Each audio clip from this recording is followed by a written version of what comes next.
গণ অভ্যুত্থানের ঘোষণাপত্রকে সামনে রেখে মানুষের আশা আকাঙ্ক্ষা জানার লক্ষ্যে আগামী ৬ জানুয়ারি থেকে ১১ জানুয়ারি পর্যন্ত সারা দেশে গণসংযোগ চালাবে বৈষম্য বিরোধী ছাত্র আন্দোলন ও জাতীয় নাগরিক কমিটি। দুপুরে রাজধানীর বাংলা মোটরে যৌথ সংবাদ সম্মেলনে এ ঘোষণা দিয়েছেন সংগঠনটির আহ্বায়ক হাসনাত আব্দুল্লাহ।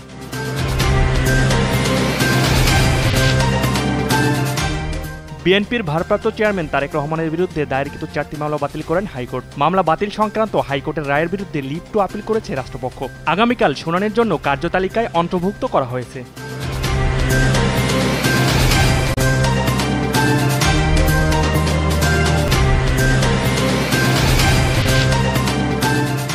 বাংলাদেশ খেলাফত মজলিসের মহাসচিব মাওলানা মামুনুল হক বলেছেন, সাতপন্থীদের ইজতেমা করার নৈতিক অধিকার নেই। আগামী ৩১ জানুয়ারি থেকে ২ ফেব্রুয়ারি ইজতেমা করবে জুবায়েরপন্থীরা। তিনি আরও বলেন, হত্যাকারীদের আগে বিচার করতে হবে, তারপর ইজতেমা নিয়ে আলোচনা হবে।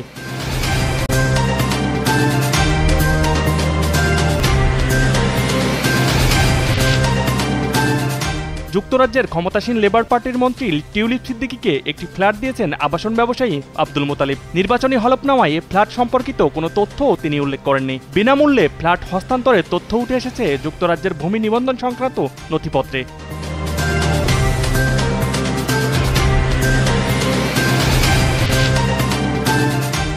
স্প্যানিশ লা লিগায় পিছিয়ে পড়েও শেষ পর্যন্ত জয় নিশ্চিত করেছে রিয়াল মাদ্রিদ। ঘরের মাঠেই ভ্যালেন্সিয়াকে ২-১ গোলে হারিয়েছে দলটি। এ জয়ে ৪৩ পয়েন্ট নিয়ে টেবিলের শীর্ষে রিয়াল মাদ্রিদ।